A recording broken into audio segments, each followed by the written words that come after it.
Assalamualaikum warahmatullahi wabarakatuh. Halo, selamat siang semuanya. Perkenalkan, nama saya Renita Aulia Widyaningrum dengan NIM 10 dari Pendidikan Komputer Mahasiswi Universitas Mula Warman.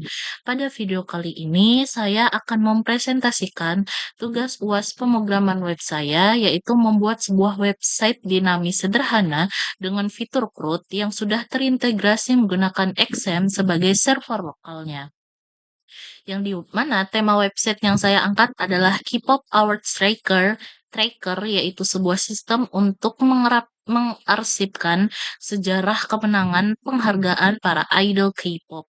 Oke, baik. Jadi sesuai dengan ketentuan tugas, website ini itu terdiri dari komponen yang saling terhubung dan terpisah secara tegas fungsinya.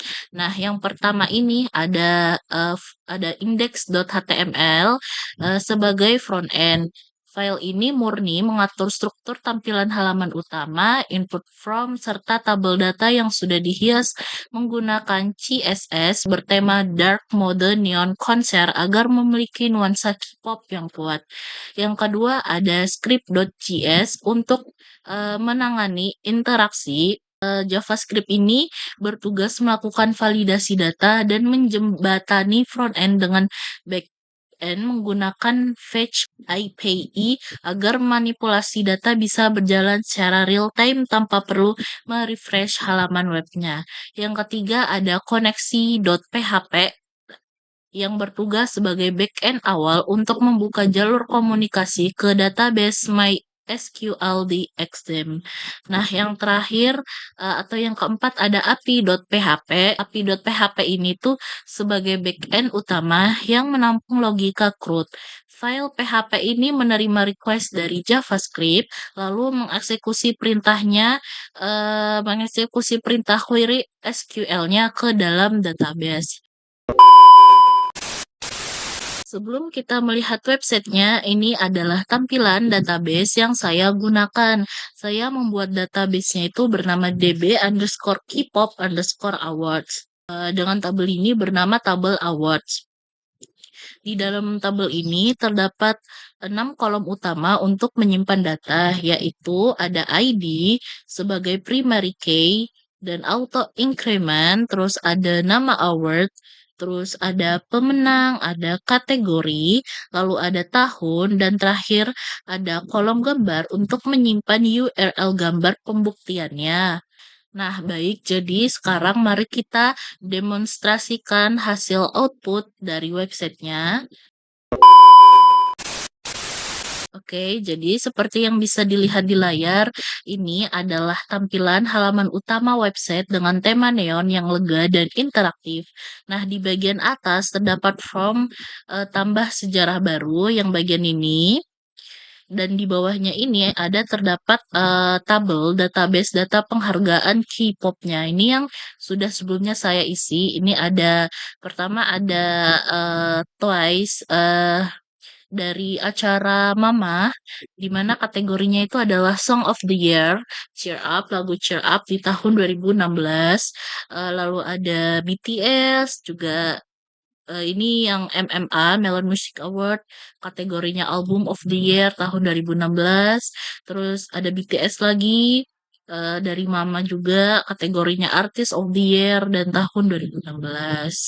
Nah, ini yang sudah saya isi sebelumnya. Oke. Nah, yang pertama ada fitur create. Jadi saya akan mencoba memasukkan data barunya. Nah, nama ajang penghargaan yang baru-baru ini yang kita ambil di 2016 saya sudah cari di GPT. Ini ada Strike It, penghargaannya dari acara iHeart Radio Music Award. Kita copy dulu.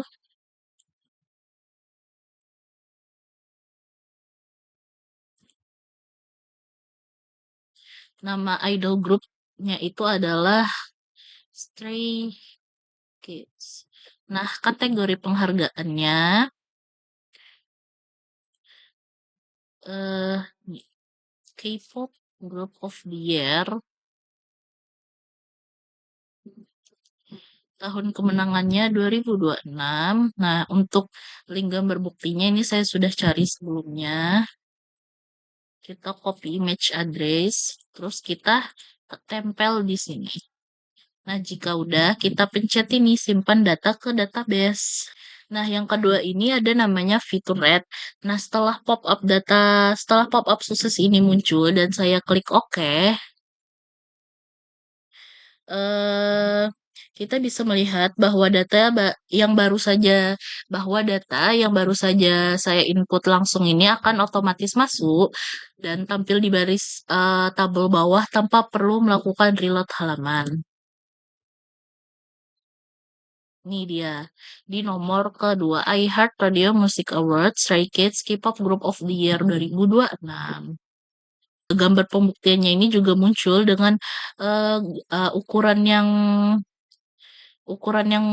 besar dan jelas. Nah, jika kursor saya arahkan ke gambar, terdapat efek interaktif di mana gambar itu akan memperbesar secara halus nih. Yang ketiga ini ada namanya fitur update. Jika saya ingin mengubah data, saya tinggal klik tombol edit pada kolom aksi. Misalnya ini, edit. Nah, seluruh data di baris tersebut akan naik kembali ke dalam form input di atas dan judul akan berubah menjadi form itu akan berubah menjadi ubah riwayat penghargaan. Misalnya kita coba yang Twice ini, kita ubah kategori penghargaannya, yang cheer up ini kita hapus. Nah, tadi kan ada cheer up, sekarang cheer up-nya kita hapus, terus kita pencet ini simpan perubahan. Nah, nanti dia akan pop-up-nya akan memberikan data penghargaan berhasil diubah. Oke, bisa kita lihat bersama data pada kolom yang saya ubah tadi, yang toys ini sekarang sudah berhasil diperbaharui. Oke, lanjut. Sekarang saya akan terakhir melakukan menguji coba fitur delete, yang dimana jika saya mengklik tombol hapus ini pada salah satu tabel ini, JavaScript akan memunculkan interaksi konfirmasi terlebih dahulu untuk memastikan keamanan data. Saat saya klik OK, data tersebut langsung terhapus dari tabel dan juga terhapus secara permanen dari database MySQL DXM. Nih, contoh saya hapus, karena ini ada double, saya hapus salah satunya. Kita klik hapus nih. Apakah kamu yakin ingin menghapus secara penghargaan ini? Kita klik OK. Data penghargaan berhasil dihapus. Oke, nih. Tadi yang Stray Kids iHeart Radio Music Awards ini kan kedouble, sekarang udah nggak kedouble. Oke, baik. Jadi semua bagian program, mulai dari HTML, CSS, JavaScript, backend PHP, hingga database MySQL telah terintegrasi dengan sangat baik dan dapat berjalan lancar di localhost exam. Sekian presentasi video UAS pemrograman web dari saya. Kurang dan lebihnya mohon maaf. Terima kasih atas perhatiannya. Selamat siang semuanya.